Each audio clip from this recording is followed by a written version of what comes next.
oso langilea eta oso insistentea. Gauzak ateratzeko insistentzia eta indarra jartzen duen pertsonitakoa. Eta bere udalgintzan edo herrigintzan aritu danean, bai izan du nire ustetan karakteristika bat ez, oso gertuko pertsona da, oso gertukoa. Eta lan egin du Urnieta justuago eta kohesionatuago baten alde, ez? Benik beti esaten dut eta hemen farra ingo dut bate beste, kultura demokratikoa lantzen duela, baliotiko eta demokratikoa, baina benetan, Urnietako alkateak eta Urnietako alkatea gaia dena horretan sinisten du, berez, Mikel zurea daitza.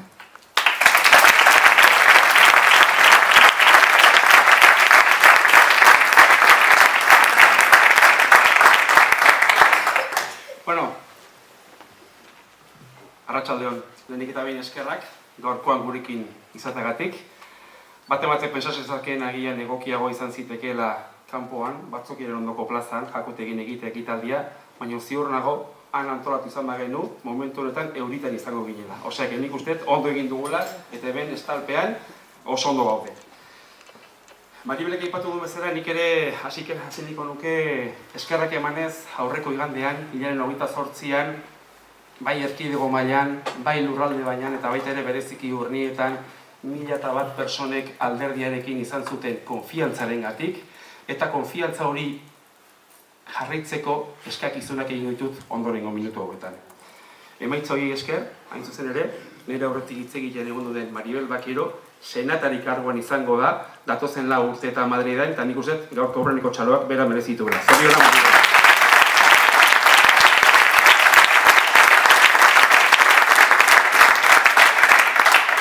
Eta zorionak baita ere Urnietarentzat, zeren erakunde, administrazio guztietan aliatuak eduki behar ditugu. Eta ze hobe nola baita ere Madriden baita ere Urnieta ordezkari bat izatea, zeren Madrilekin harremana behar dugun bakoitzelako ziur nago bera baino bitartekari hoberik ez dugun izango. Beraz, hemendik aurrea, bai Adiz eta gainontzeko erakunde prestatuko zela zer Urnietako beharrak ere Madriden eskatuko ditugu. Hori seguru.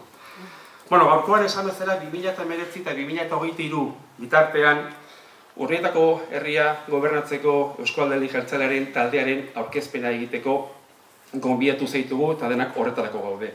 Baina taldea aurkeztu horretikan nolabait ere balantze bat egin nuke eta baita ere 8 urtez momentu segunduen izalkate, espero da beste 4 urte izatea, baina 8 urte hauetan ere gurekin aritu izan diren eta datozen legegintzaldian arituko ez diren beste zinegotzi batzuen izenak, pertsona batzuen izenak ere aipatu nahiko nituzke. Bat hautagaitzan dago, baina gaur ez dago hemen, Koldo Aramendi, berarekin hasiko nintzateke, berarekin batera daude baita hemen daukagu Miren, Urnietan ez, baina Amore eta Zornotzan hautagai eta zinegotzi hautatu izango dena, Manuel Maioz, Maripi Sarasola eta senatari berria den Maribel Bakero. Guztioi, mila esker, zuengandik jasotako babesa eta laguntzagatik. Eskerrik asko.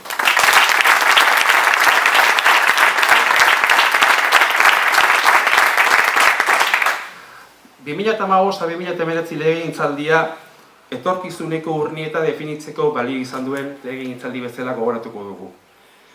Udaletxean egindako kudeaketari, gestioari esker, hainbat gauza egitea lortu da, besteak beste Urrakako igogailu hor dago, amaituta, Txolitagango parkaliko ere hor dago, euskaltegi berri badaukago eta ondo funtzionatzen ari dena, jende asko euskera ikasten ari dena, bilketa selektiboren aldeko apustu berezi bat egin dugu eta erakutsi dugu inolako inposizio eredurik gabe 170ko bilketa selektibori iristeko gai gehala, horretarako Urnietarrek egindako ahalegina bai berziklapen egiteko eta bai banaketa selektibo egiteko eskertzekoa da. Beraz, inposizio eredurik gabe ere, bilketan ere neurri eta emaitza honak lortu genitzake, Urnieta eredu.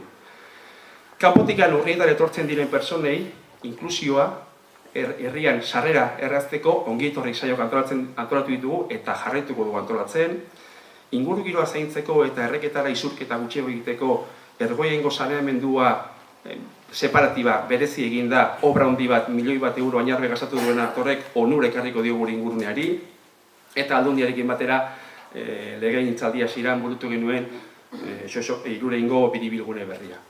Baina amaitu gabe ere badaude bat proiektu martxan daudenak. Eta importante direnak aurrera begira ere. Batetikan, estatuko azpiegitura den tren geltoki seguruago, irisgarriago bat egiteko proiektua martxan da, 2019an aurreneko fasea bukatuko dena eta 2020an bigarrengo fasea bukatuko dena, eten eta San Juan igogailua eta nola ez, baita ere kiroldegi berria, kiroldegi eraberritua.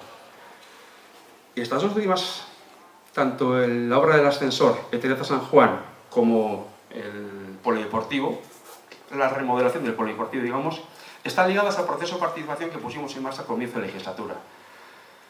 Un proceso de participación ambicioso en el que dábamos la oportunidad a la ciudadanía, a los y a las urnitarras, que decidieran en qué invertir 4 millones de euros.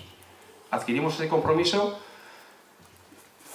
y las dos opciones más votadas, tal y como he comentado, una obra de accesibilidad que va a permitir directamente que gran parte de los problemas de accesibilidad que tenemos en este pueblo, que vivimos en varias cotas, se solvente, que es el ascensor que va a unir Eteneta con San Juan, y la remodelación del polideportivo, no van a costar 4 millones, van a costar cerca de 8 millones de euros. Y esto es un compromiso y una apuesta muy importante y decidida por parte del Ayuntamiento, más si cabe si tenemos en cuenta que un presupuesto ordinario del Ayuntamiento de Urnieta está cerca de los 9,5 millones. Es decir, casi tenemos una inversión de lo que vamos a gastar en todo un año con esas dos apuestas que han sido decididas, votadas mayoritariamente por la ciudadanía. Para afrontar ese reto, que es mucho trabajo el tener que hacer todo eso, y lo que está en marcha, presentamos un equipo comprometido, ilusionado, que una personas con experiencia en la gestión municipal, con nuevas incorporaciones que vienen a aportar frescura, nuevas ideas, nuevas formas de pensar, nuevos puntos de vista necesarios. Este equipo, para conseguir una Urnieta fuerte, tal y como demanda el lema de campaña que tiene el Partido Nacionalista Vasco, un equipo fuerte, está compuesto por, eta mesedez, zuen izenak entzun ala, igoz altxa zaitezte. Ados? Vale. Hasiko gara, 16garren esan dugu zela, koldo kanpoan da. 15garrena, saioan zehar segunak horreka txiki sartuko dela. Hori, Sandra Arrieta da, nire emaztea. 14garrena berriz, Beñaduena, txaloa Beñatutzak.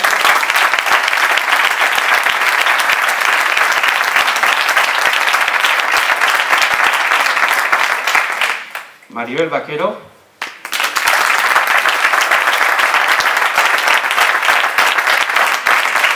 Hogeita lau urte bakarrik egon du Odoletxean, Osea, nik uste ja iritsi zaiola momentua beste erronka eta beste helburu batzuetara bideratzeko. Baina otzeitu gaztuko, lasai. Transfuga bat ere badaukagu, Astigarragatik fitxatu dugun berria, Jesus Mari Santos, mesedez.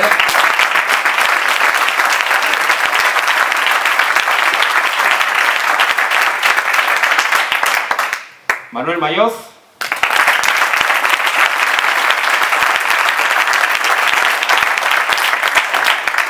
Andereño, Maripi, Sarasota.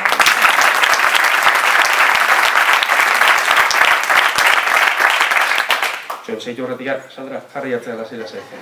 Zamezale, torri da, osake. Sandra, Arrieta, txalo betik nire.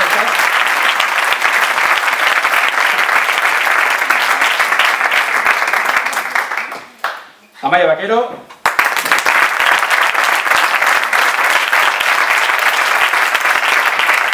Lupe Martiarena.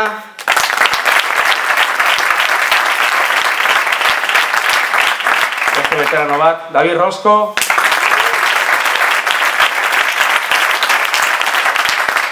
Ondoan gaztea, Mikel Artola.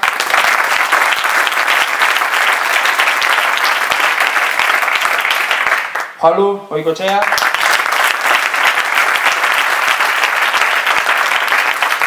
Agurtzane, Mercader.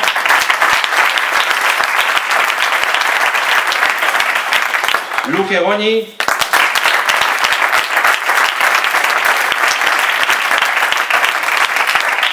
Eta Jorge Segurado.